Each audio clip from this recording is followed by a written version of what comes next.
I love you. The SwarmCast podcast is recorded, mixed, and produced on the poop deck of Gravy Jones' locker in the heart of Columbia, South Carolina. On the show, we talk about the gaming hobby and random fandom. Opinions on the show are recorded live at SCARAB Gaming Convention 2018. I'm Toast, your cobalt announcer. And now, prepare to delve into the mind of your host, John Minas.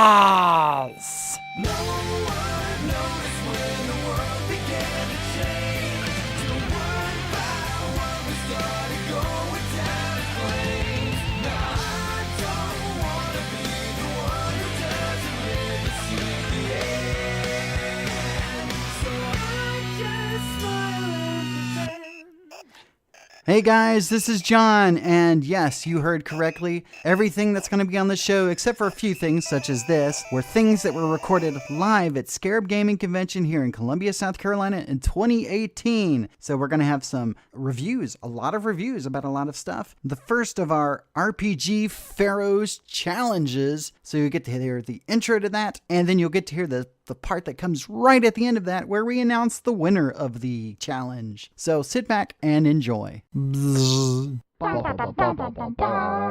our heroes escape the room? Find out on SwarmCast Escape Room Review.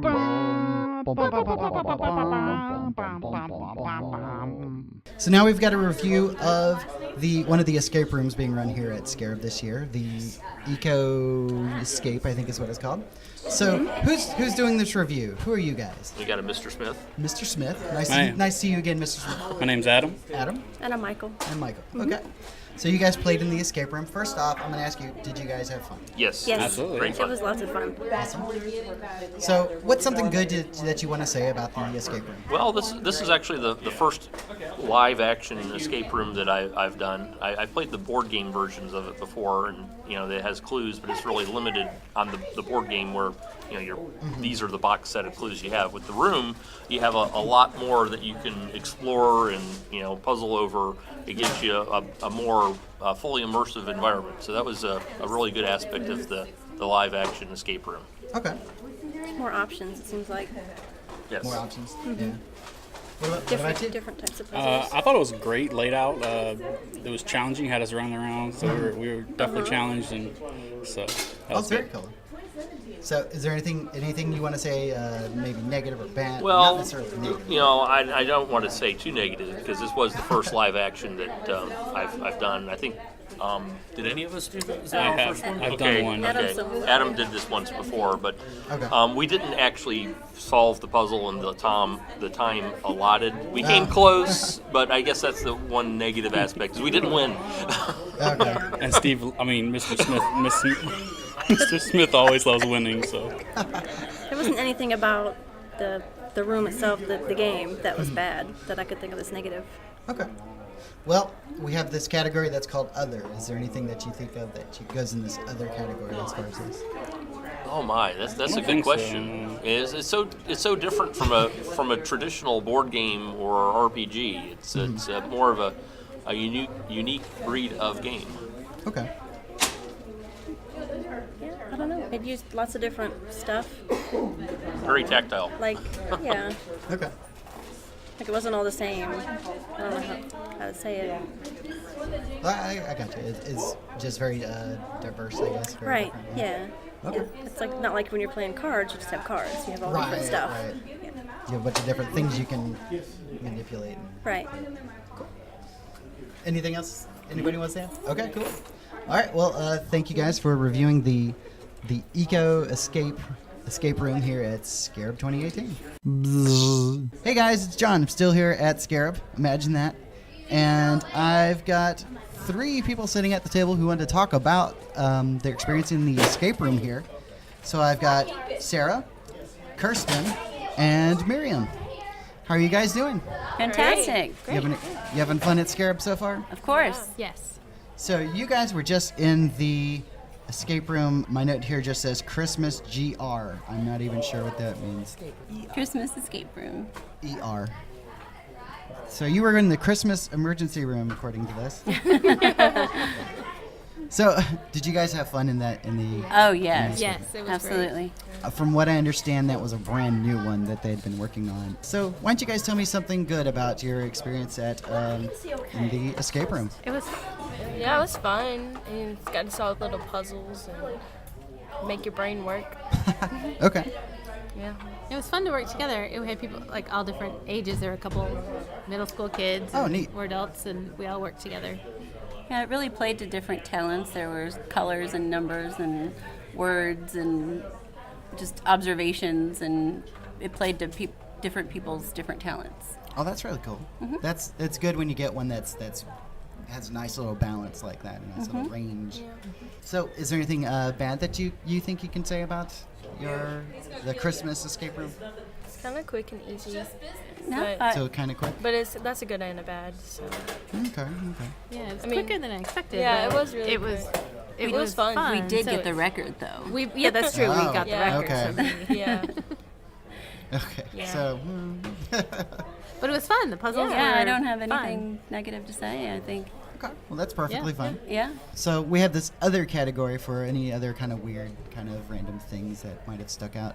Anything you want to throw in that category for the Christmas escape room? I thought it was great that she created it.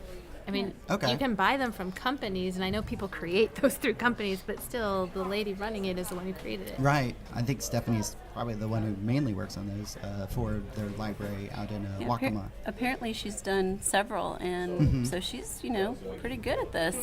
She is a librarian, and they are very talented people. Librarians are superheroes. That's what I hear. The place is just swarming with librarians. Ha, ha, ha. Well, anything else that you guys want to say about this? If you haven't done an escape room, you got to go do one. Yep. Good Absolutely. Thank you, Sarah, Kirsten, and Miriam for sitting down and talking with me about the escape room here at SCARAB. Thanks for hosting it. Bye. Hey, what's up?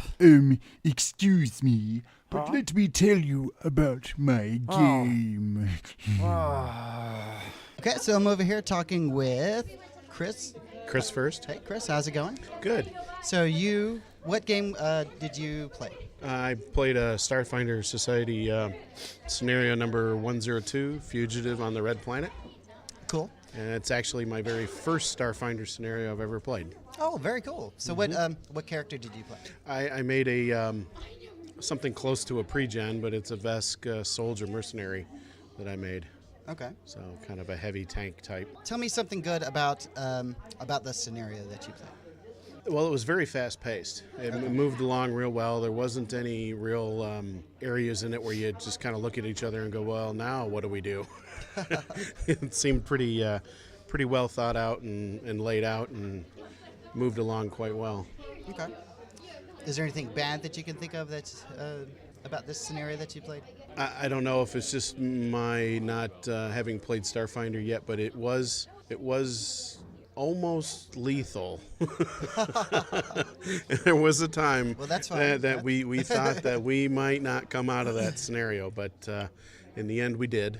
And yeah, it was quite shocking how much damage some of those enemies do in Starfinder. So. Okay. So is there anything that you might throw in the other category for what you played? In the other category? Yeah, and just something anything unusual or unexpected, something that not necessarily good or bad, but just. Well, I actually kind of liked it because even though it was, for this one anyway, that it was, it was obviously science fiction based. This one almost had a Wild West old time feel to it, so that was kind of cool. Okay. It's almost like a Firefly kind of deal. Yeah, kind of. Yeah. Well, cool. Well, thank you very much, Chris, for sitting down here and talking about your Starfinder experience here at SCARAB Gaming Convention. Are you going to be playing more Starfinder, you think? Yes, I've got 2 more scenarios I'm going to play, and then the rest of the time I'm GMing Pathfinder. Oh. So. Very awesome. Hope to hear from you again, maybe. All right, thanks. So, yay, it's the morning of day 3 of SCARAB. So, hey, I've got somebody he's been on the show couple times, usually at SCARAB. How's it going this morning, Brent? A little tired from the gaming last night. Ran a little bit late, and then a little extra time having to get back over across the street and all that. So you've been pretty much I guess mostly running Yeah. Pathfinder Society Yep. this weekend? So how's your experience with that been this weekend so far? So far, it's going pretty well. I got to play a session the first day of the con, so kind of got that out of the way to start with. Just kind of easy day, and GM'd all day yesterday. Oh, wow. Which probably contributes to the tiredness. But got another day of GMing today, and then tomorrow I'll go back to playing. Awesome. So I understand you ran the special last night, Saturday night. Yeah, Solstice Scar is the name of that one. Okay. And you're running and you're going to be running the special that's going on tonight, Sunday night as well. Assault on Absalom. Have you run those before? Nope. Oh. I played them. Oh, okay. Well, at least there's... I like to make sure I can go in without knowing what's going to happen, play them first. Okay. Then I'll GM them, and I'll end up GMing them a couple times throughout the year. Okay. I totally get that. That makes sense to me. Was there any particular one you wanted to talk about, or you just want to talk about some I do genres? have a story about the one game I did play. Okay. That seems like a good place to start. Let's do that. All right, so this was the Jarlsbud Witch Saga was the name of this scenario. Okay. So it's one of the newest ones. Okay. I played my Undine Winter Witch, level 9, and it takes place in the land of the Linorn Kings. Oh, very So if cool. you're familiar with Pathfinder lore, they do not like witches, specifically winter witches. Right. And this entire scenario was about this feud in this town because one of the family's, opposite of descent, ancestor was accused of being a winter witch and was burned at the stake and has been haunting this place since. So I show up as a winter witch in this town that hates winter witches. So at first, I didn't know if I was really going to enjoy this scenario, having to, kind of be on the down low about everything. Of course, I decided to just kind of throw that out the window and see how the GM would react if I walked into the bar and asked for Iris and ice wine. That was the very first thing I did. He was actually very lax.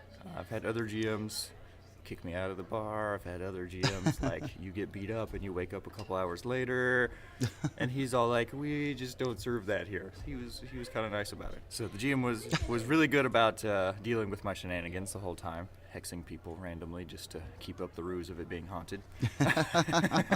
In the end, we set out to find the resting place of this so-called Witcher Witch. Mm-hmm.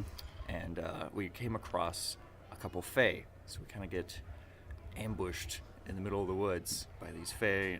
And one of them had elk form with bloody antlers that were sharpened to tips and stuff. And, so we were expecting combat, but it didn't happen. It was very unusual that just kind of walking through the woods, things jump you, and they just talk and explain that basically they've been the ones doing all the mischief to make it seem like it was haunted. Because they believe that the land is theirs, and so that's just what they wanted to do. And you guys are like, well, okay. Yeah, I mean, they haven't hurt anyone. They just kind of... Well, I mean, that one person got killed with. Well, not because of the fae. Okay. They just kind of keep up the ruse of the haunting. They just... Things get misplaced. Maybe a thing will fall off of a shelf or something and break every now and then. Nothing serious. So, continuing on into the story, we ended up finding this old... catacomb that the Ulfin used several hundred years ago, and the town had kind of forgotten, and so the Fae had kind of claimed that as their own storage place. And so that's where they decided to put this Winter Witch to rest, and the person that she killed was actually a king, one of the Linorn kings. So both of those were there. We were kind of going through these catacombs. Of course, there's undead everywhere. We find a headless undead, so we assume that was probably the king.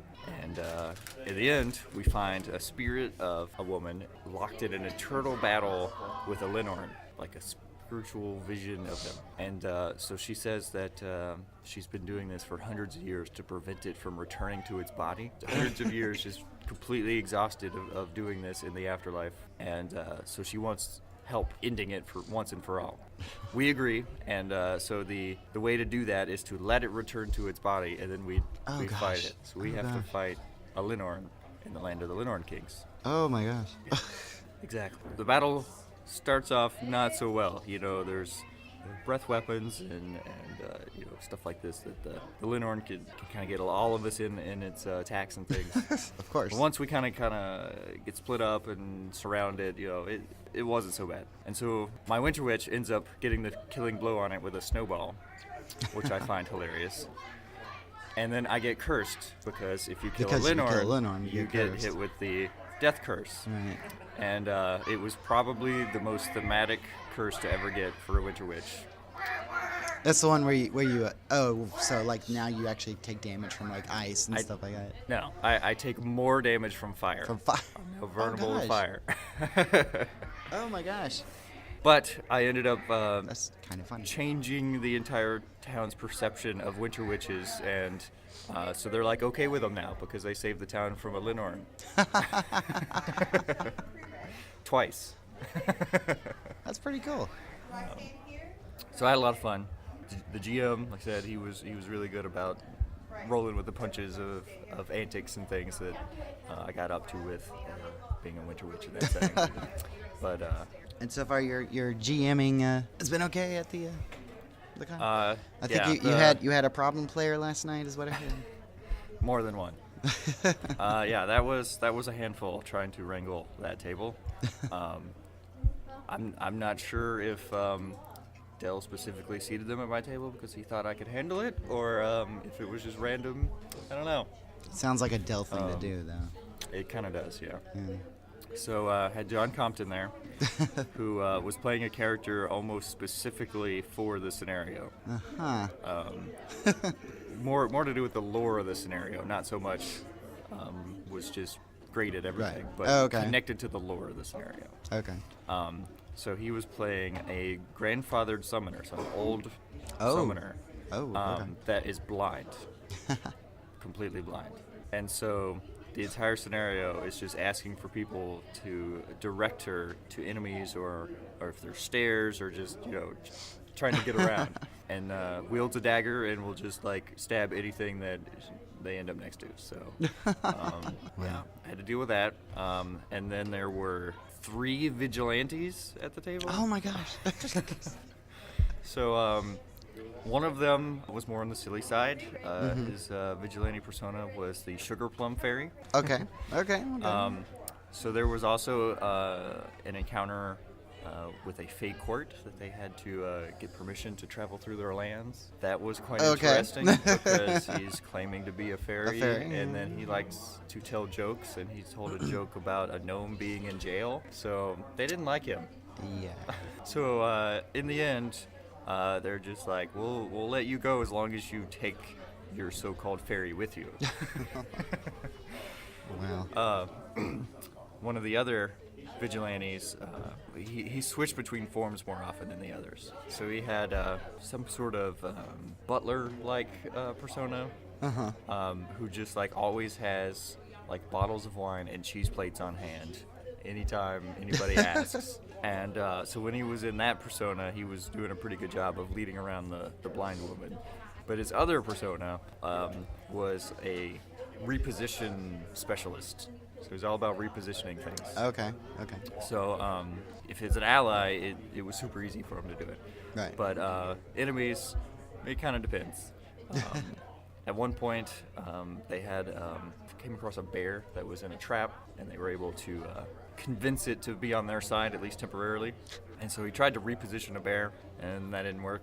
And then they fought a dragon at the end, and he tried to reposition the dragon. That didn't work either. But he tried, and that's a good part of role playing is do what your character does, even if you know it's not going to work. Wow. The other one was more of like a monk type persona. He called himself Fist of the Mountain, and he just hit things with his fist. That's all he did. And I don't think he actually changed personas the entire time. Oh, okay. So he was a little bit easier to deal with. The others, I had to be like, which persona are you in now? I had to keep up with what they were doing. In the beginning, they kind of had a hard time, even though the encounters weren't really that difficult. They came across some guard dogs, and they couldn't. It's Vigilante's worst nightmare. Basically, they couldn't agree if they should just take them out, or if they should ignore them, or if they should just try to subdue them. And so at first they just ignored them, and then later they came back. And so the Sugar Plum Fairy tried to color spray them, and only gets one of them successfully out of the combat. So then the monk kind of guy, he runs in and tries to grapple one of the dogs, and the dog ends up attacking him and tripping him before he can. And so they have the hardest time just taking out these little dogs because they're trying to do non-lethal damage and use spells that aren't actually going to kill them and stuff like that. And then, of course, the blind lady gets there eventually, and she doesn't understand, Start stabbing dogs. Yeah, just start stabbing them. So one of them does end up dying, but they did successfully not kill the other two dogs. So, oh my goodness. they also had to fight some animated banners, just like flags. Interesting. Yeah, just interesting. And the blind one was totally confused. It's like, why are we fighting clothing? I don't get it. That took him a while too, even though it's really not that hard to take them out. But towards the end, they got a little bit better. They kind of got their act together with like the dragon, and there were some kobolds and stuff too. All right, thank goodness we're fighting dragons now. Jeez. Yeah, I was very dogs are kicking our surprised. butts. The Sugar Plum Fairy successfully caused the dragon to laugh at his joke. And that's basically what sealed the deal. So the dragon was on the ground laughing. While everybody else just beat it up. The other cool thing that happened, from my perspective anyway, was when they got the bear on their side, it was fighting a kobold and ended up getting it grappled in its mouth. That's one of the things bears do. Right. And so the kobold is actually a barbarian, and so doesn't really have escape artists or really good decks anyway. And so it's like, well, my best chance of getting out is if I take control of the grapple. Which is almost impossible. From inside the mouth. Yes, from like a little kobold trying to take over, a grapple with this much larger bear. But he did. So at the end of that combat, the kobold was grappling the bear. But then we ran out of time and had to progress to the next area. So that weird sound in the background is it's all the Harry Potter LARPers, I guess chanting the names of their houses? I don't know. They were quacking earlier, so who knows? Yeah, that's when I came in. They were quacking. Well, Brent, we've been chatting for about 15 minutes or so. Hey, you said you needed more Pathfinder stuff, so. Hey, and I appreciate that. But yeah, I want to thank you for stopping by the booth and talking about Pathfinder stuff. It sounds. Yeah, if I waited any longer, my voice might not be. Yeah. With me, so. It sounds like you've had a really interesting experience so far, and that's only with the first 2 days of SCARAB. So yeah. You have a lot more insanity to look for. I'm sure. So some of the characters I've come across at the con is pretty silly. Yeah, they really come out of the woodwork for the convention. So. All right. Well, thank you, Brent. Podcast at gmail.com. SwarmCast Podcast brings you games from around the world. So I'm here with a fairly familiar voice on the SwarmCast itself. I'm here with Tim. Hey, Tim. Hey, how's it going, John? It's going pretty good. So are you having fun at SCARAB so far? Yep. So I understand you just got through playing an RPG. What'd you play? I played Cold and Dark. Hey, I think we might have reviewed that sort of a quick start on the show at one point. Yep, we sure did. So did you have fun? Yes, I did. All right. So what's something good that you want to tell us about your experience with Cold and Dark here at SCARAB Gaming Convention? Well, it was fun to play because last time I ran. Okay. So it was an original adventure, so that was pretty cool. I mean, it's a fairly good setting for cold, dark, scary sci-fi games. Okay. Well, give us something bad, because you know how this rolls. Yeah, no. Probably the fact that it uses a lot of D8s. That sounds familiar. Yeah. And if you had to throw something in the other category, what would it be? Other. Well, I can say this. The game is once again back out for publishing from Modiphius. All right, we'll go with that. Yeah. It's All right, Tim. Well, thanks for sitting down and talking about your experience with Cold and Dark here at SCARAB Gaming Convention 2018. Guess what? We're still here at SCARAB Gaming Convention. Imagine that. And at the table with me, I have Jim. Greetings. Hey, it's been a while. It has. It seems like it's been 10 forevers at least. Yes. Well, maybe 9.5, but 9.5 forever. Yeah, you're right. That's right. I forgot about leap year. So you just got through playing an RPG. I did. What game did you play? I played Cold and Dark. Ooh, did you have fun playing that? Yeah. It was a lot of fun actually. I played it last year when Mary was running it. She ran it again this year. Okay. And she's really good. She's a really good game master. It was a lot of fun. It's a sort of a space exploration with sort of deep space horror element. Gotcha. For this review that you're going to give us of Cold and Dark, tell us something good about your experience. Well, I was playing with a table full of very fun role players. We had a really good time. Unfortunately, I cannot recall everyone's names right off the top of my head, but among them were fellow podcaster Donald Dennis, and Tim was there. Well, see, now I know that you're lying about good role players. Those two are there. Oh no, he's gotten much better since he grew the beard. Who, Donald or or Tim? Either or both, really. First one, then the other. Yes. Well, I think Tim is the one who more recently joined the bearding way. So yes.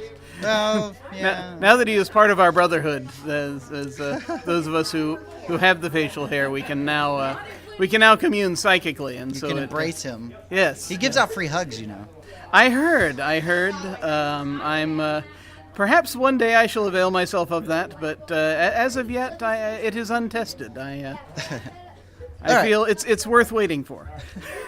Okay, so the good thing was you had a lot of really good players. You had a pretty good GM who's been doing this for a while. Really great GM. She does a really good job. I love when she plays NPCs because they're very human. Okay, and it worked out really well with that. So, what's something bad that you could say about your experience with Cold and Dark? Well, let us see. I think the only really negative thing I can say is that it has been a year since I've played it, so I couldn't quite remember the rules quite as well as I needed to. It was a thing, and it's a pretty simple game, right? As these things go, it's not anything crazy. But I felt like I was slowing things down by having to ask things every now and then. Also, we did have a point earlier in the first half of the game where we got into that sort of, I wouldn't exactly call it a paralysis, but we all had a plan. Okay. And by we all had a plan, I mean we each had a plan that was perhaps different from everyone else's plan. Everyone was very inviting and welcoming to hear everyone's plans, so it wasn't a thing where it was like, well, I'm doing this. And in a way, that was unfortunate because that I think stretched things out a bit and might have made things a little bit harder on Mary, and if that is the case, I'm sorry. But we did eventually get it together. We decided to kind of go in a sort of a direction and just sort of, as they said at the table, Shadowrun it, just dive blindly at the problem and see what happens on the way. That is a very Shadowrun thing. So, throw something at us that might be other about this game. Let's see. Well, I don't want to give away too much in case she wants to use the scenario again. Perfectly fine. I know she's going to be doing the second half of it tomorrow. That actually is an interesting component in that I didn't realize it was going to be part of a bigger narrative, so that was cool. She did have a number of moving pieces, I think, in the background for sort of the scenario she's developing, or the greater group of scenarios she's developing for it. So it was interesting learning about that. We actually didn't know. I didn't know that it was part of a bigger puzzle until the end of the scenario. Okay. But it was really cool finding that out. And so I liked that quite a lot. Well, very cool. And also lots of running and screaming, which is to be expected from Cold and Dark. Also, I played a character who basically had zero moral compass. Oh. So wow. We kept talking about blowing up the ship, and that was just something I went for immediately, and people kept saying, well, we've got to get everyone's families off. And I'm like, why? That'll take time. Why, what's the point? Wow. So lots of fun being a terrible person. So that was really good. Well, cool. Well, thank you, Jim, for sitting down and giving us your reactions, reviews of your experience playing Cold and Dark here at SCARAB Gaming Convention 2018. You're most welcome, my dear fellow. Should I plug something, or if you want to plug something, that would be great. I understand you're all over the internet somewhere. I am all over the internet from time to time. The podcast I've been doing a lot lately is. Sorry, I was distracted for a moment. My brain went away. I currently am the producer of the SwarmCast, which is all about the Cypher system from Muddy Cook Games. And every now and then, when I can get back to it, my personal journaling podcast is Jim Yes That Jim, available at jimyesthatjim.com. Awesome. Well, thank you. Thank you once again. Thank you, man. It's good to see you. Yeah. Partner, why don't I pour you a sarsaparilla? It's about high noon here in the SwarmCast saloon. That'll mean only one thing. It's about time for a quick draw. Bang, bang! Bang, bang! Bang, bang! Bang, bang, bang! So, hey guys, we're here at SCARAB 2018 still, and we've got an RPG review that we're going to be getting ready to do. We've got some guys over here. We have, according to my notes, we have a Mr. Smith, Calvin, who you may have heard on the SwarmCast before. Once or twice. Tim, who you may have heard on the SwarmCast. Hello! And Pete. How you doing? Going pretty good. How's it going, guys? It's doing good for early on a Monday morning. Yes. So what game did you guys play? It was Fragged Empire. Fragged Empire. I think I've heard about that somewhere. Where's this made? This is a foreign This game. is actually in Australia. Okay, an Australian game. Yep.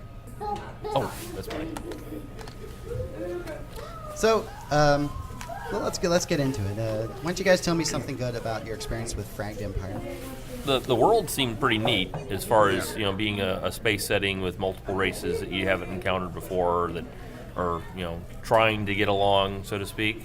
Okay. So it was a good world setup. Yeah, I think the fact that it's essentially post-apocalyptic in a sense, because there were two races that were fighting that have disappeared, and now everybody else is after the aftermath, they're trying to work together. Yeah, basically the races that were left over are just kind of like, so what now? Right. Let's scavenge some. Trying to make do. Okay. I like the idea of it wasn't races that were on other planets. They were kind of created by some of the master races. Genetically engineered races. All of them. Right. Yes, pretty much. Even some of the ones before that were genetically engineered. Yeah. Even the master races were technically engineered races. Oh, interesting. By a race that died off, which were humans. Yeah, because humanity died like 10,000 years before all of this. Huh. You can say the races are the offspring creations of humans. Mm-hmm. At least 2 levels down. Interesting. Well, is there anything bad that you want to say about your experience with Fragged Empire? Like the GM? Well, some adjustments to getting used to the mechanics of the system, but this is the first time I've played this system, so it was all new. Right. It wasn't hard to figure out, to understand them, but it did take a minute to get on, to comprehend the way it worked. Okay. For me. Yeah, it deviates a fair amount from modern trends in gaming, because it'd be tribute plus this or certain things, but just the way it does, because the way to kill something you have to do a tribute damage, and the way you can do that is with crits, but damage and crits are 2 different things. Right. So okay.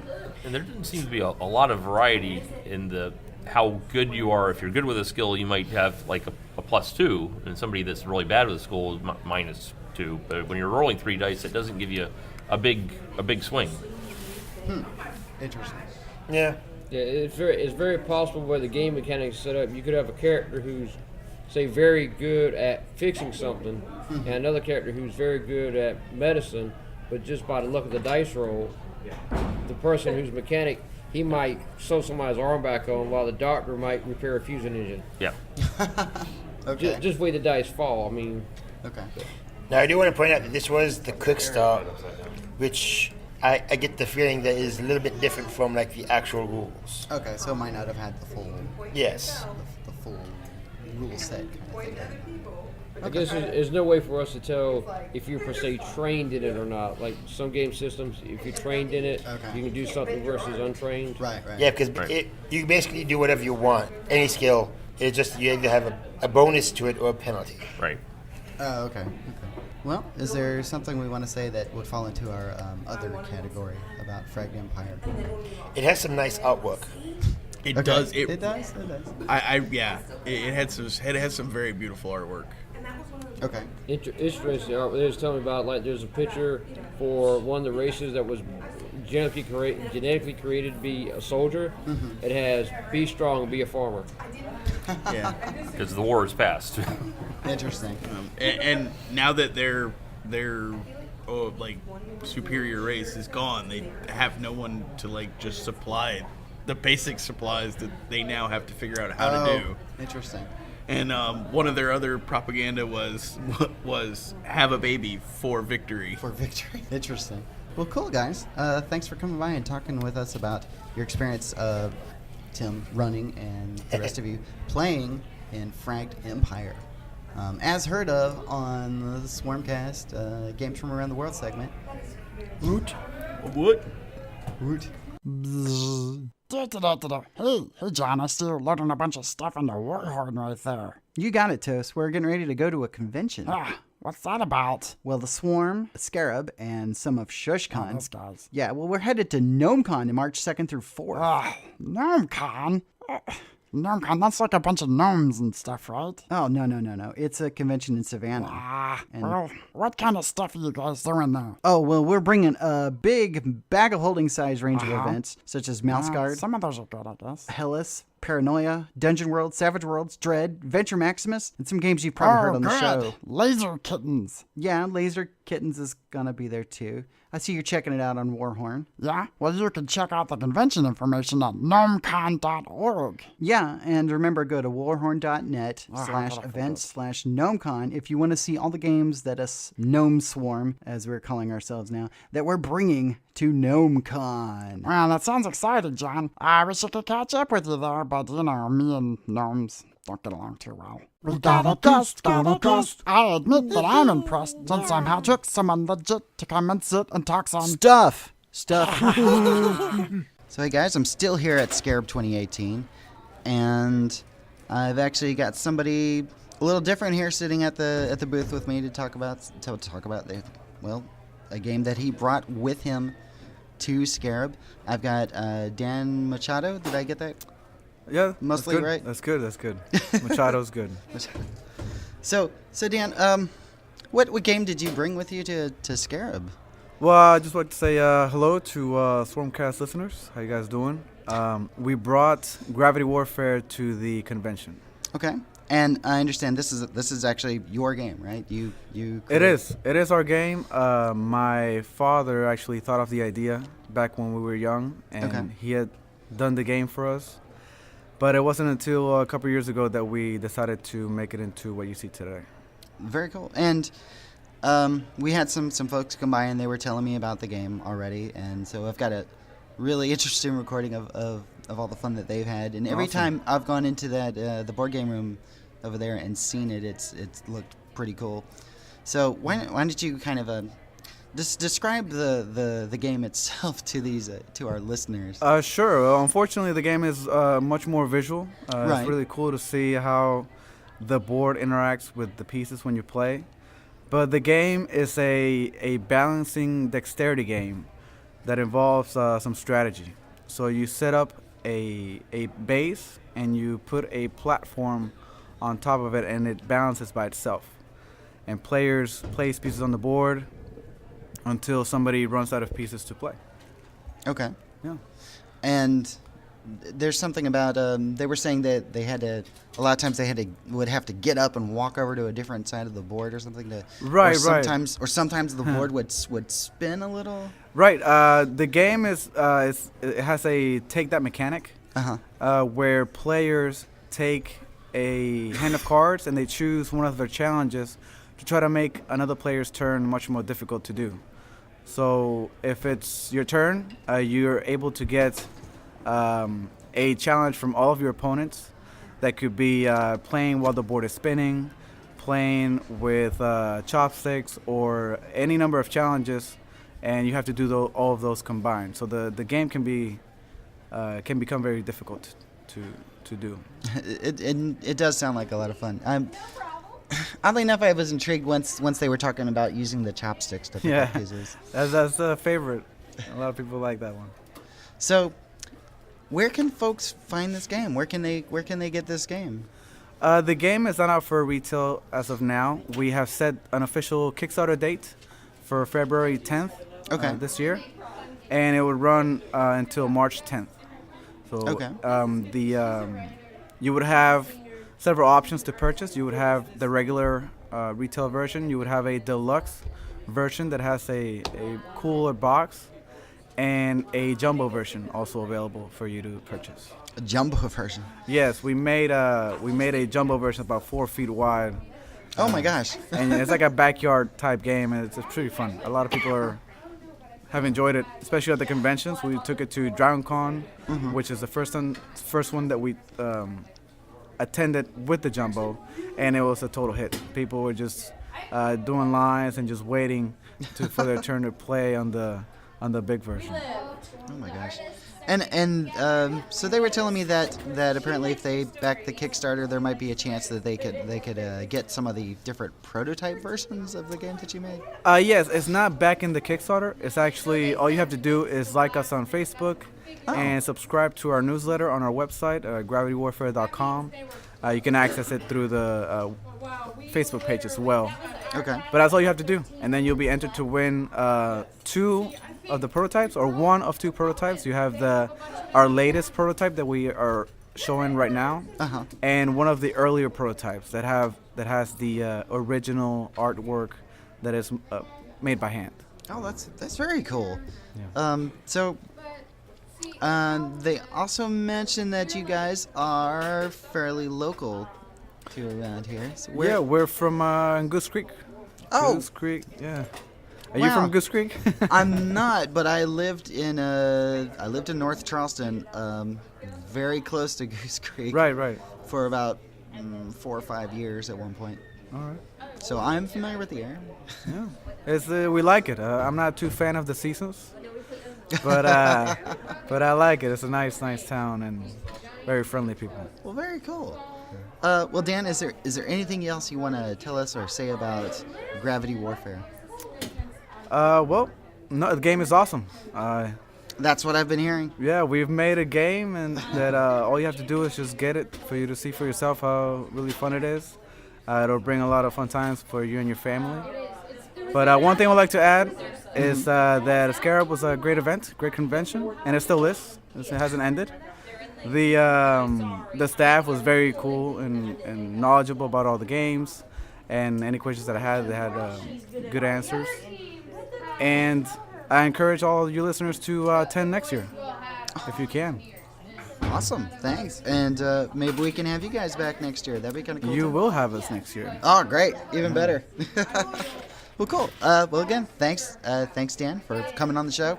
And again, that's Gravity Warfare. And that Kickstarter, again, is going to start up February 10th, yes. February Look 10th. up Gravity Warfare, gaming on a whole new level. All right. Again, thank you for having me. Hey, this is Toast. Go ahead and leave the SwarmCast a message. Remember our number, area code 803-470-4439. Maybe we'll use your message on the air. Who knows? The Iron Tomb opens beneath the RPG Pyramid. The RPG Pharaoh awakens and issues out the command, "Ancient spirits of role-playing, transform this rusty contest into the RPG Pharaoh's Challenge." Hey, do you have what it takes to be the RPG Pharaoh GM? The Pharaoh's Challenge must be met. The Game Master who shows their ability to prepare and run an RPG given certain royal constraints will win this awesome title for the year 2018, along with some other cool prizes, including a determinable membership to SCARAB Gaming Convention. GMs will be given random elements to work into their games, which could include plot hooks, NPCs, maps, strange props, and maybe more. They will get mostly an hour to prepare their games and run it for ordinary convention goers of SCARAB Gaming Convention, some of whom will be the hands of the Pharaoh himself, and maybe even the Pharaoh himself. The challengers have already accepted the RPG Pharaoh's call to challenge. 4 GMs compete, but only one will be victorious. So here at SCARAB 2018, and we're getting ready to announce the RPG Pharaoh's Challenge. I have 4 challengers who are busy looking right now to see if they've won any RPG and board game prizes. But soon, very soon, they will come up to this table and they will get their randomly chosen RPG system that they will get 1 hour to run, along with a few other goodies that they can use to work into their system, into their game. So our challengers this time we have Donald Dennis of internet fame, we'll say, internet infamy. Hey Donald, how you doing? I'm doing very well, and yourself? Doing okay. I just spent 5 hours being the computer in Alpha Complex, so, well, I'm already kind of running on all cylinders at this point. Cool, so you're warmed up for the challenge already. And we have John Kilbaugh. How are you doing, John? Not bad. So you ready for the challenge? Oh yeah, I think so. Cool, awesome. And we have Stephen Johnson, who's right behind John Kilbaugh over here. Hey, how's it going? So you ready for the challenge? Yes, sir. I'm ready. You ready for the challenge? Okay. And we have Stephanie Frey over here as well. How's it going, Stephanie? Good.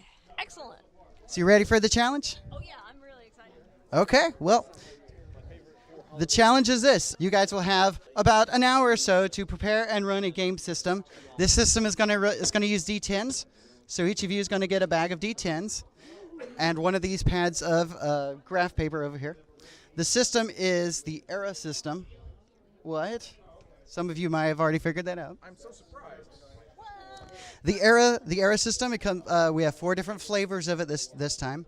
The basic gist of the system is, for the most part, it's an attribute and skill kind of thing. You'll have a number for an attribute and a number for a skill, and that determines how many D10s you roll. And generally speaking, it's target number 7 is kind of what they're looking for, and you're trying to figure out how many successes to determine the success rate and stuff like that. And opposed rolls are usually you building a dice pool, the players building a dice pool, and trying to get the most successes. These books are going to have all of that information in it. Tells you how to work out combat. It's really not too hard. It's going to be pretty easy to pick up. That being said, the different systems we have ERA Empowered, which may or may not have a picture of it. And it's superheroes. And in each of these booklets, it's the primer. It's going to tell you how to run the game, and it's going to have an NPC that you get to work into the game, a plot synopsis that you get to work into your game somehow, and pre-generated characters, so that's been taken off of your minds as well. ERA the Empowered, which is about superheroes, is going to be Donald Dennis, and your judge is going to be me. Next up, we have ERA Hitman, which is if you've ever played the game Hitman or seen the movie Wanted or such, it's similar to that. It's about people who work for something called the Syndicate, and they often get jobs. It's kind of Shadowrun-ish. There's a little bit of psionics involved in that. And this game is actually going to be John Kilbaugh, and your judge is going to be Ruby. Next up, we have ERA the Consortium, which is like Mass Effect is a good way to describe it. You're in space, there's some aliens, there's lots of guns, shooting, things like that. That's a very brief synopsis. I'm sure Ed will be happy about that one. Stephanie, this is going to be for you. And your judge is going to be Calvin Korn, who is not here at this moment, but he will be here for your game. And finally, ERA Survival, which is a sort of a post-apocalyptic type of game where it's really about survival. It's about trying to survive in a world that's infected by all sorts of weird viruses and plagues. And of course, this one is going to be for Steven or Steve. Do you prefer Steve or Steven? Either one? Steven, and sorry, and your judge is our resident RPG survival game expert, Tim Martin. No pressure there, guys. So feel free to take a colored pad of paper and the D10s. You'll each maybe. You each also. If we want the same color, do we roll for it or what? Sure, whatever you got to determine. You'll each also receive a thumb drive that has all of this, the primer on it, and a few other additional digital goodies, which may or may not help you with this game. It's up to you. So here's Survival, Empowered, and you get to keep these thumb drives. Consortium, and the blue one, Hitman. All right, the tables are in there. There's 4 of them. They're up near the cantina. You'll be able to see the little table tents. And we also have some pizza for you 4 guys, since you're going to be busy looking over your games and prepping and stuff like that, which I'll be in there in just a bit to work on the pizza thing. All right. And round 2 is when we're going to start trying to get some warm bodies into your chairs. So yesterday, the RPG Pharaohs Challenge was issued forth, and 4 GMs were given different era things. And 3 of us survived. We're given different era games to run, and they prepared them based off of a random plot and a random NPC, which came out of the different Gnome Stew books. Gnome Stew, delicious. And our contestants were returning from last year, having won a certain contest whose name rhymes with Fire Cream, was Steve Johnson. Hey y'all, it's me again. Steve, how did you feel about the contest this time? It was way different. Yeah, a little bit different. A little bit harder, I guess. Well, not knowing the system was harder for me, but putting story elements in, it was natural and stuff like that. So it worked pretty well. I think I did pretty well. Okay. What'd you think about the players at your table? Oh, they were great. Very open-minded, a lot of fun, imaginative, very imaginative, especially since mine was a sort of a murder mystery. Keeping them, figuring it all out within the first 2 hours was very hard. Okay. And you were running Era Survival. So we had, also returning from previous competition years, was Donald Dennis. Yes. Hello! From Onboard Games and On Role Playing Games, on RPGs podcasts. So check us out there. InversGenius.com. And you were running Era Empowered, which was superheroes. It was super powered. Yes. It was exciting. There were some interesting holes in the rules. Like, I never knew how much damage anything was supposed to do because I don't think it was in the rule copy I had. But we didn't mind because it let me make things up. So I'm all in favor of that. And what'd you think of your players? Actually, the players were great. It was neat to see what each player sort of responded to because there were so many elements that we got to throw in. So, we had some combat. We had Mrs. Doubtfire show up in her time machine. And we went to the library. So, fun was had on all angles. Awesome. And so we had a new contestant this time, Stephanie Frey. How are you doing? Doing good. So did you have fun? You were running Era the Consortium. Yes, I had a blast. I've never run sci-fi before, so it was like an excellent experience. So you had a bunch of interesting jokers at your table. What did you think of your players? Oh, they were fun. Like, they made the world that we built together just completely insane and a blast to just, at one point, nuke. So we had to go to the other side of the planet, and it was just hilarious. Awesome. So, so you guys all met the challenge, learned your systems more or less, and got to run them. We also had John Kelbog, who we have not been able to find, so I'll just give a few things about him. He ran Era Hitman. I believe he probably had some fun players at his table. A good time was had by all. He's probably out playing some other games right now. So that's how that goes. So now you're all wondering, who is it that won the first Pharaohs RPG Challenge this year? Well, this year. Yeah, it is going to be the first one this year. Hopefully it's not here. That would be awkward. Well, let's start off by saying by coming in with our third and fourth place. What are we calling our participation award? No, these two GMs. These two GMs, their scores were very, very close. Actually, all 4 of the scores were very, very close. So it came down to a lot of discussion from the judges and such. So coming in third and fourth place will be John Kelbaugh. And this year, also coming in one of those 2 places is going to be Steve. So Steve, you will win a Mighty Victory award. On the back, it actually says SCARAB 2018 RPG Pharaohs Challenge. And you will win one of these keychains, whichever color you want, green or blue. Blue? Okay. It's a nice little keychain. It actually has it's a leather with a SCARAB on it. Congratulations. He was trying to bribe the judge with pie. He's like, but I got pie. I told you, you weren't here on time. We bounced you down a notch. That's the only reason. So Donald, every year you've been coming in solid second place, and you've made a big deal about that. Yeah.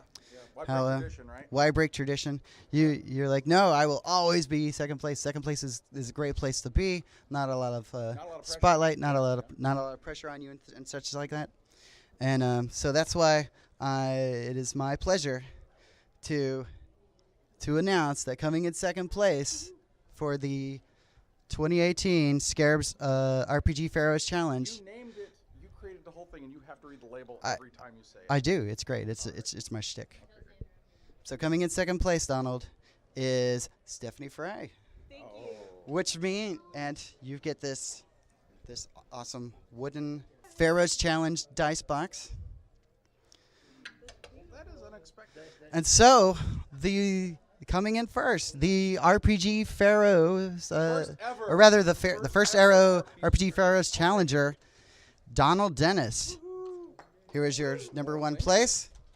You also receive. Shame to break up the set of second. You also receive this wooden dice tray that has very nice. Pharaohs Challenge on the back of it.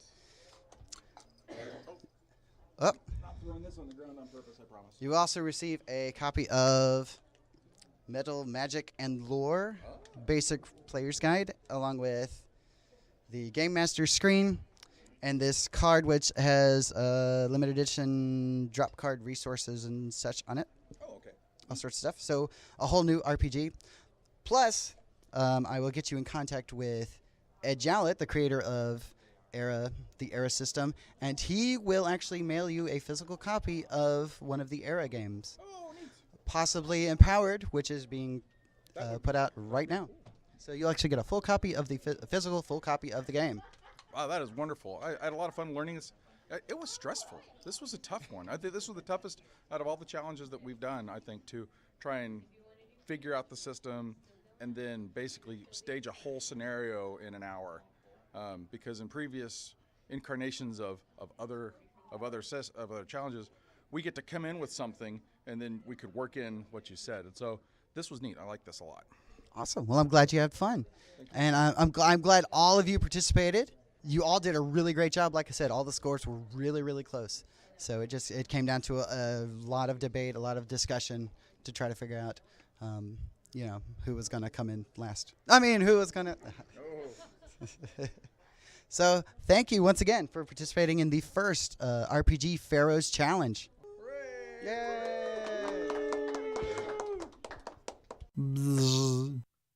Oh boy, it's almost time for the con. I can't wait to do these escape rooms, play the role-playing games, the board games, show off all these cool new coding games. Shush! Yeah, that's the one. No, shush! We're in a library, sir. We most certainly are. It's ShushCon, a games and geekery convention held in Pawleys Island, South Carolina at the Wacomonoc Branch Library, March 23rd, 24th, and 25th. It's the best value for gaming in the Carolinas. We'll have the new board game hotness. The good stuff. Classic and indie RPGs, so we'll have Dread, Call of Cthulhu, Trail of Cthulhu, Paranoia, Savage Worlds, and Dread. Organized play events like D&D, Pathfinder Society, and Shadowrun. As well as War Machine Hordes, Iron Arena, and Steamroller events. Video games like the Jackbox Party Pack, Artemis, Overwatch LAN Party, and a Hearthstone Fireside Gathering. We're a tavern! Woohoo! And we're going to have escape room games and custom-made escape rooms. We'll also be hosting a magic draft. And in the finest tradition of ShushCon, we will have a tea party and tea tasting. So we'll have a variety of tasty teas for you to taste and tickle your tonsils. Taste tea? Oh! We will also record segments for On Board Games, On RPGs, and the Games in Schools and Libraries podcast. So you could be on air if you show up here. We're also going to host our library and trade day again, but this time we're going to be talking about coding and coding activities for libraries. So if you're a librarian, show up. We're going to focus on coding to play and playing with code. That's March 23rd, starting at 10 a.m. and going until 1 p.m. on that Friday, where we're just going to break out the code and show you how you can bring code into your library in the geekiest way possible. And then, of course, you can stay and play games. And that's part of the Libraries Ready to Code grant that we just received. Look, that's all good and well, but this is a library. I need you to take it down a couple notches. Oh, yes. So ShushCon, March 23rd, 24th, and 25th, Pawleys Island, South Carolina. Best value in gaming for all the Carolinas. 'Cause it's free. Join us and have fun. Shush! No. ShushCon!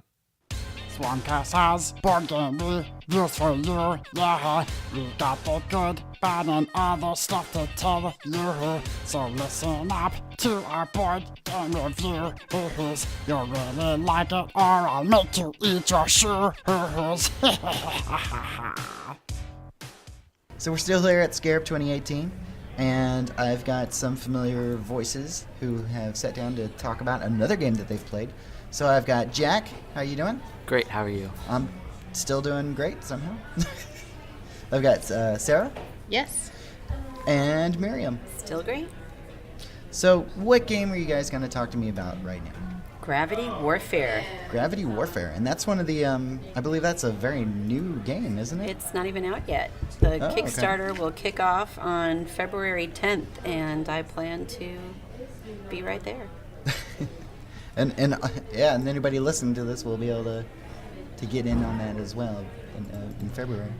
So, yeah, the website's www.gravitywarfare.com, and nice free plug for them. We love this game. I absolutely love it, and I hope that they are very successful. I'm excited that this was a family-created game. Like the sister did the artwork. The brother, one of the brothers, is the business manager. The other one does 3D modeling.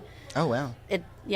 And they developed the whole game, and it's so much fun.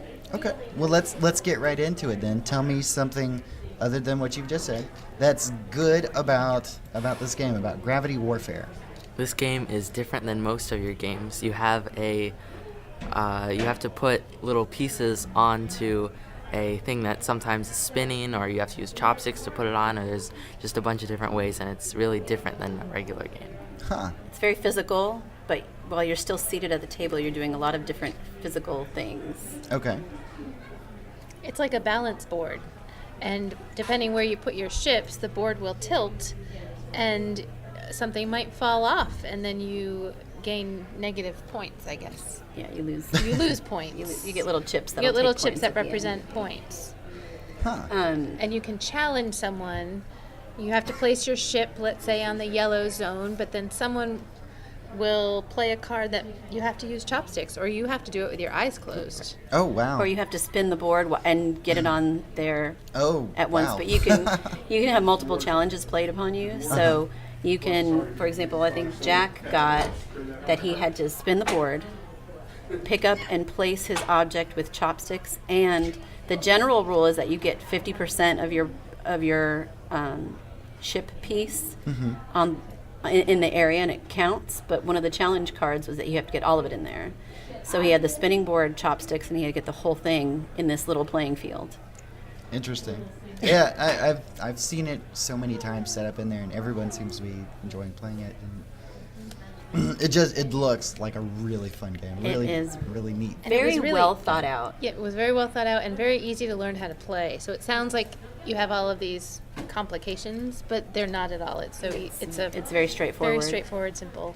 And fun. In fact, we would ask questions about cards, and the person who was running the game would just explain it to us, and we were overcomplicating things. Like when you put things together, you just put them together. And Well, that's definitely a good thing. Very He was the straightforward. creator who was showing well us. balanced. Yeah, so He it was was, the yeah, creator. like you said, it was the creator actually here at SCARAB showing you how to play the game. So that's And it was well that's fun, too. balanced. You know, if you put the blindfold card, you couldn't play any other cards and things like Okay. that made it so that you couldn't just slam somebody into the ground. You know. Okay. It was fun, and it's a homegrown game from South Carolina. It's a Even family better. that built it. Even better. Very professional. Everything is great. I was surprised that it was a small mom and pop Not shop. made by a company, Mhm. made by a family. Very surprised it was such high quality. Okay. Well, now because I gotta ask this question because that's the general format of what we do around here. Is there something bad that you could say about Yes. Gravity Warfare? That I can't buy it yet. Yeah. Then I have to wait till February. I was a little worried. You jumped on it. Yes. Yes. There is. I would like to something take bad it I home could say this about weekend. Right. But there's nothing bad. There's nothing bad about the game. that. So right now they're just going, hey, check it out. You know Yes. you want this. You gotta wait. And actually, there's a reverse side of the board that we didn't even play, and it'll just add variations so you can't get bored. Oh wow. And they have different versions, like the jumbo version and the regular one, and then some of their prototypes that they've done. Yeah, if you sign up for their Kickstarter, you can win some of their earlier prototypes Interesting. with the original hand-drawn art and stuff. It took them. Let's jump right into the other category here because it sounds like that's kind of what we're going into. Yeah. So It took- some other things I can say about this game. It took them about a year to do it, and they made hundreds of prototypes, they said. And Wow. You can tell it's very thoughtfully put together. Again, I think it can be fun for the whole family. Okay. You know, as long as someone can read the cards. Or have them read to them. Well, very cool.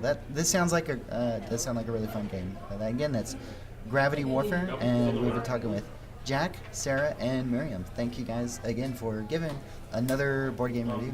Thanks for having us. Thank you. So I'm back again with Joe, and we're gonna talk about some game, a little game that he brought to my attention. We discovered it. We discovered it. Not many people know about this game. What's this game you want to This talk is about? an indie release by a small little boutique called Rio Grande Games. Okay. Dominion. Oh, okay. That name sounds familiar. So it's actually probably the big granddaddy of deck building games. Right. This is not a collectible card game like Magic the Gathering. This is a deck building game. You start with a basic hand of cards, and then through a different series, like there's 12 sets of cards to choose from as you play. Now there's within the game itself, mega version, there's probably 100 things to pick from. But each game you're playing, you're picking from 12. And the idea is you build your most efficient deck, and you play through until you get to some victory conditions, like endpoints, getting rid of, depleting some decks, and then at the end you add up your victory points and hey, we win. I've played this, I don't own the game, but when I play it, especially if you got good people, it becomes different every single time because there's enough variation. That's true. And you can play it, pick it. You're making especially at the end when your engine starts turning, where you start drawing actions, extra purchases, and it gets to the point where, like at the very beginning, you might buy one card, and that's the only thing you can do. At the end, you just drop 13 cards, and you cycle through your decks. You can actually get to a point where you're ran out of cards to play, so you just have to wait to the next turn to recircle, buy some, because it even gets to a point where if you've discarded anything, you still bring it back, but then you wear them out. So it's a very good game. It's the big daddy of all of them. Not sure there's any negatives because they've done really well. It's well played. Most people know how to play it by now, or they can explain it to you very well.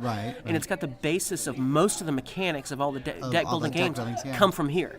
So this is the daddy, and it's been tuned, rewritten, and people now can explain it to each other pretty quickly. There are some expansions out there, but I haven't played many of those, but there's some that kind of are outside of the game. They don't play well by themselves, but most of those expansions go right into the base game. You don't have to worry about it. So it's a great game. The only thing, there have been some things that add very large victory point cards that I thought were too cheating. It made it, there shouldn't be a card, I believe, that should allow you to, that should be an obvious 100% choice. Okay. Everything should have a trade-off. Okay. I believe, but it's a fun game, and it's good art, beautiful, and each release is thematic. Well, cool. Well, thank you for talking with me about Dominion. Okay, so I'm here with a Mr. Smith, I believe it is. That is correct. So what game did you play? I played Dominion with 4 persons. Okay. And what did you think of it? Well, it's a very good game. I will say I have played this game before, so Mhm. it has a lot of variety, which is a good aspect of it that allows replayability of it. Okay. So what's something good that you want to say about Dominion? It's a great 4-person game. It's not terribly long. It's easily learnable, but it has a large variety of strategies that you can utilize with it. Okay. Is there anything bad that you can? There are some cards that kind of break it. Of course, in the setup of the game, you can just choose not to pick those particular cards, and Mhm. you can tailor that to the gameplay style of the people at the table. Okay. And if you had to put something in an other category for Dominion? Well, I will say that, as I stated before, I've played Dominion several times with many of the expansions, but this was the base game, but it was a reprinting of the base game. So it had all new artwork, which is actually very good artwork for the reprinting of it. And the base game had a few extra cards that you haven't seen before in the base game, and I don't believe they were in previous expansions either. Very cool. Thank you for coming by the SwarmCast booth and talking about Dominion, Mr. Smith. All right. Hope you have more fun, play more games at SCARAB Gaming. I will. Okay, so I'm here with Doug. Hey, Doug, how's it going? Pretty good, sir. So, what game did you play here at SCARAB? I played Dominion. Oh, and did you enjoy that? Oh, yes, I did. Cool. So, what's something good that you want to say about Dominion? Dominion is very varied each time you play it because you can select a different number of cards or different types of cards, and so it's different every time you play it, and I enjoy that. Okay. Is there anything bad that you want to say about Dominion? Well, when you're playing an additional game that is varied from the first, it takes a while to sort through the cards and set them all up. So, but Okay. other than that, it was good. Okay. And what about something that is something that you might say would fall into our other category for Dominion? Well, the other category is depending on the selection of cards. If you play it randomly, there may be a lot of cards which allow people to hurt each other while playing the game. And I like to play friendly games. So when people play those cards that want to attack me, then I gotcha. have to deal with that. I gotcha. And that could go either way. Some people That's might right. like that. Yeah. That's right. Okay. Well, awesome. Thank you, Doug, for coming by and talking to us about your experience with playing Dominion at SCARAB 2018. You're welcome, sir. Was a board game reviews from the SwarmCast. If you don't like it, then come over and kick your Tail! Tail! Toast meant to say tail. Toast. Ooh. Why do you do that? Oh, yeah. Well, everybody, the show's finally over. That's it. You can go back to your normal life again, though it's probably never going to be the same. You can find the SwarmCast podcast on Facebook and Twitter. Tell us what you think. Heck, give us a good review on either iTunes and TuneIn, Stitcher. Heck, I think we're putting stuff out on YouTube now, if that's kind of your thing. Anyway, subscribe, like, whatever, all through those different guys. Or you can grab the RSS feed from our website, which is SwarmCastPodcast.com. That's all one word. And you can also email us at SwarmCastPodcast, again one word, at gmail.com. Why not? Or you can leave us a message at area code 803-470-4439, and we'll probably play it on the air if you're lucky. Maybe. So, until next time, keep on gaming, and when you think of toast, think of me!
rich like cream, stronger and harder than a bad girl's dream. Make a bad one good, make a wrong one right. Power and love will keep you home tonight. Don't take money, don't take fame. Don't need your credit card to ride this train. It's strong inside and it's cruel sometimes, but it might just save your life. That's the power of love.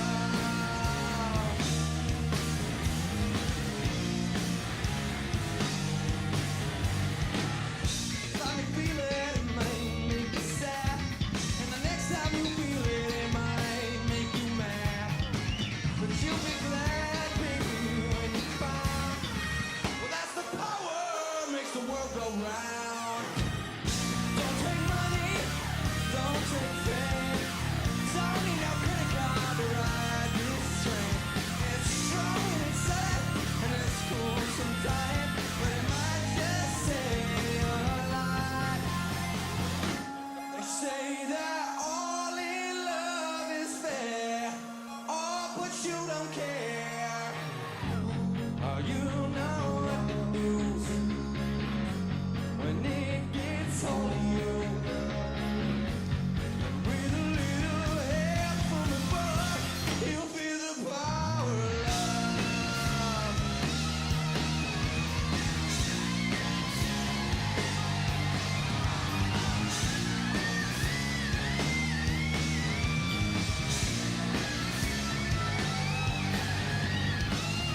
Don't take money, don't take fame.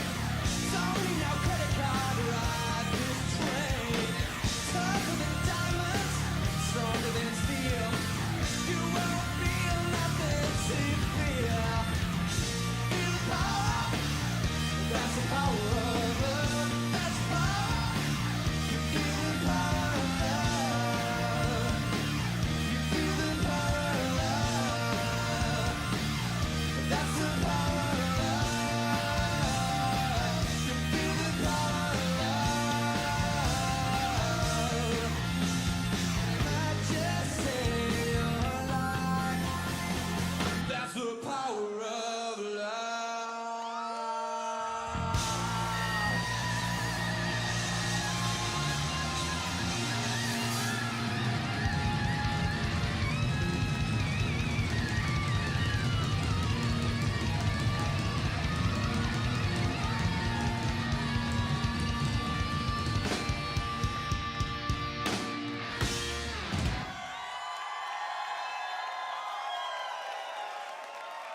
Yeah.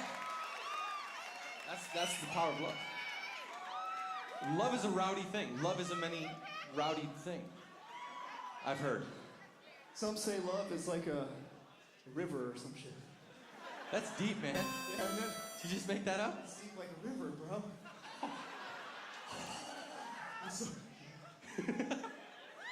This next song is deep like a river. That's not a title, it's an adjective to describe the song. It's good, but we found in rock and roll, if you explain yourself, rock and roll is mostly about exposition. Uh-oh. But it's more like I said, so I'll just keep talking. Keep explaining. Rock and roll is mostly about explaining each and every song instead of playing.